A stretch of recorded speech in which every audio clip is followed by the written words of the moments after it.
Good morning, good afternoon, good evening. This is Dr. Garais, BIO116L, Unit 3, Week 3, Anatomy and Physiology 2, Manassas Campus, ECPI, School of Nursing. I think that is the most complete thing I could say.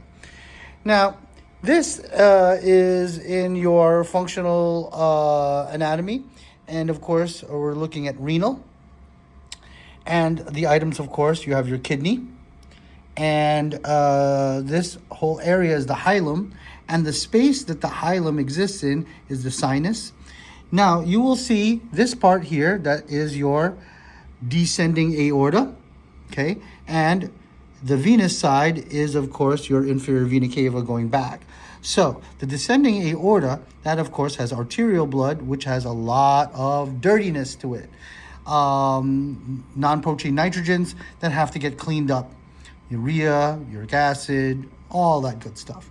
Now, you can see here, if you look at the flow, right, and we click on this thing, right, if you could see the flow right here, part of the descending aorta, right, you could see how you have the renal arteries going in, right, and you'll also notice how the cortex, the outer part, is not really too visible because, of course, it is microscopic.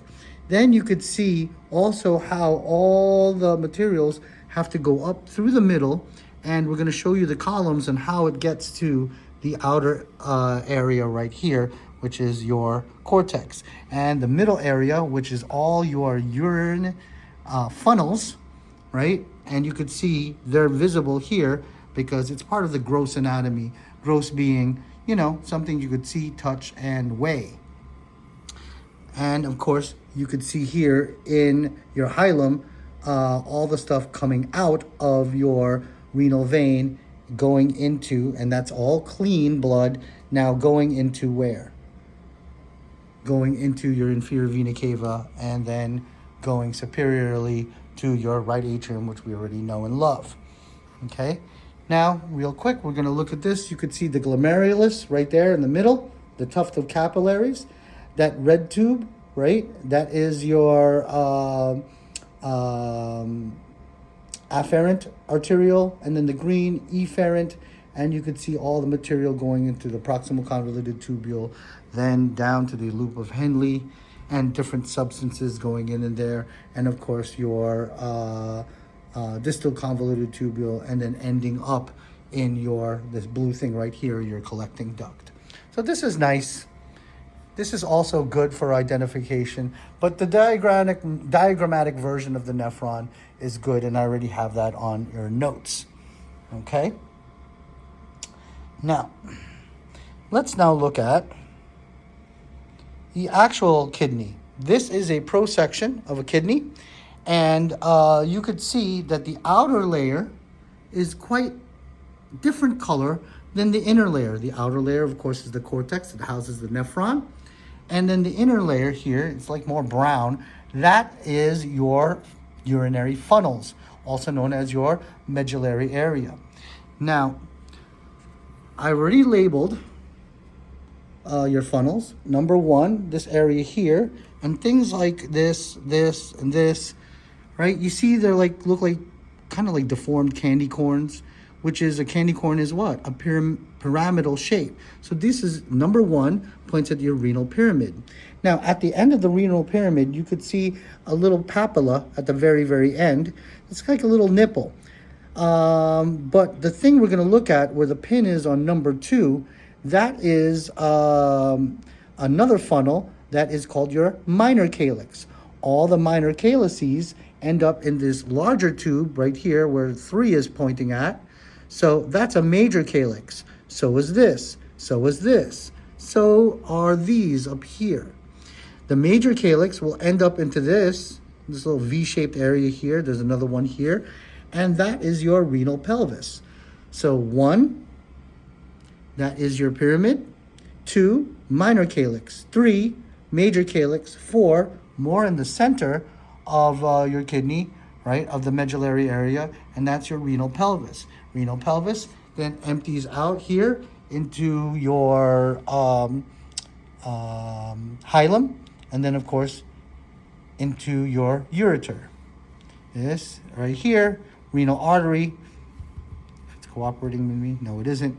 So renal artery, and then what's not pictured, renal vein, and of course the ureter, which is also pictured in the other one, the physiologic animation that we saw a minute ago. Now, you see all these lines I drew here. They're the areas in between something like this, which is a renal pyramid. Those areas are your renal columns. The renal columns are full of arteries and veins. It's how they transport all the arteries and veins that come from the hilum and then come up from the middle and then come up here and then supply the nephron so that the nephron can do its job. And the three jobs of the nephron are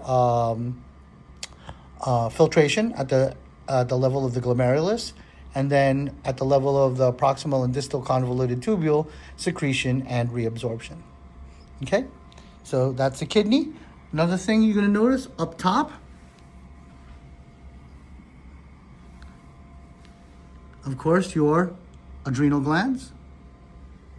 They're not shaped like an A, but they're up top, and you can see how different it is from the textbook.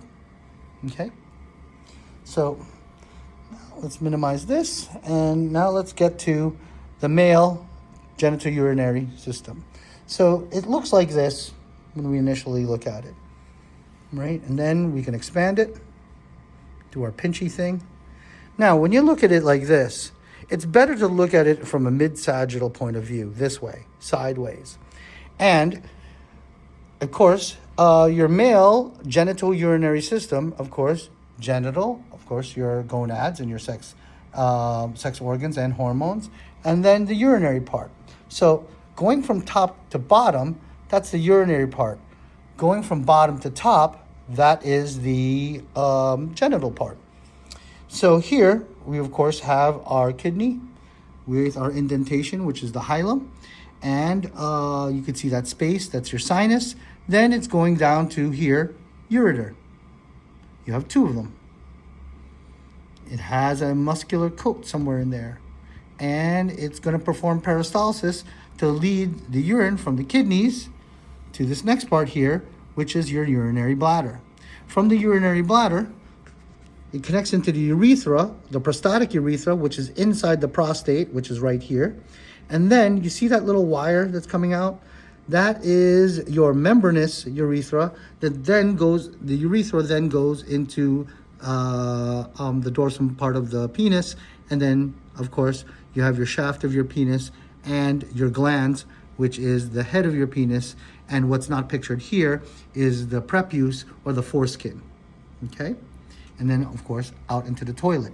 So that was the delivery system from top to bottom for urine. Now, let's look at bottom to top, or inferior to superior, which is headed in a caudal direction towards your head. I'm not caudal, cephalid towards your head. So you have your testes right here. Tunica vaginalis is one of the tunics or coverings. Let's get rid of that. Get rid of that. What else do I got left? Tunica albuginea, remember the white covering. Let's get rid of that as well.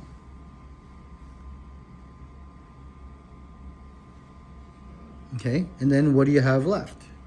Testes. I think I removed it. Okay. So, of course, testes. And then on top of the testes, which are pictured here, well, let's go over this side. Let me bring back. Okay. So you have the testes.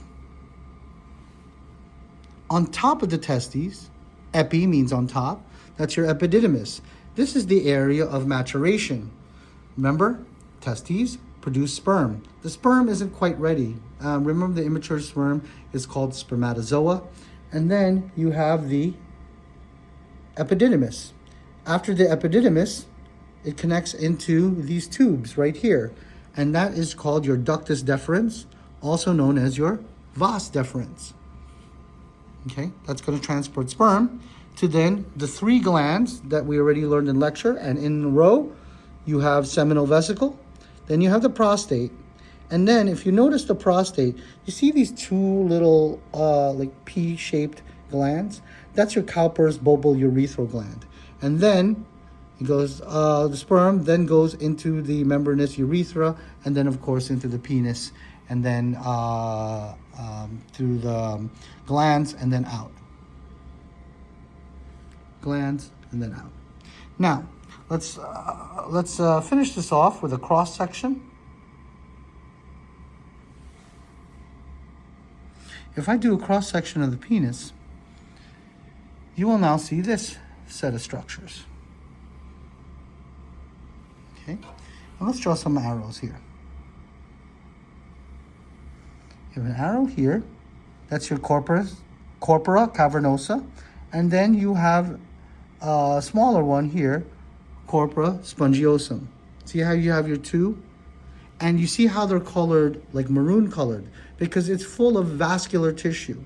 And what's required for an erection, of course, is your parasympathetic nervous system stimulation, increases the amount of nitrous oxide, opens it up, vasodilates the area, fills it with blood flow, and then the blood flow will make the penis erect. Now, corpora cavernosum, major part, and the corpora spongiosum here on the dorsum of the penis, right, the underside right here. And if you look closely in the middle, that is your penile urethra, which is the delivery system.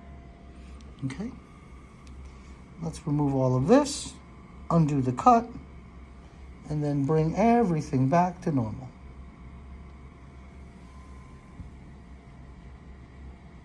And that concludes our brief presentation on both renal anatomy and physiology and male reproductive. Next week we'll be doing female reproductive, both pregnant, non-pregnant, and a little bit of the fetus.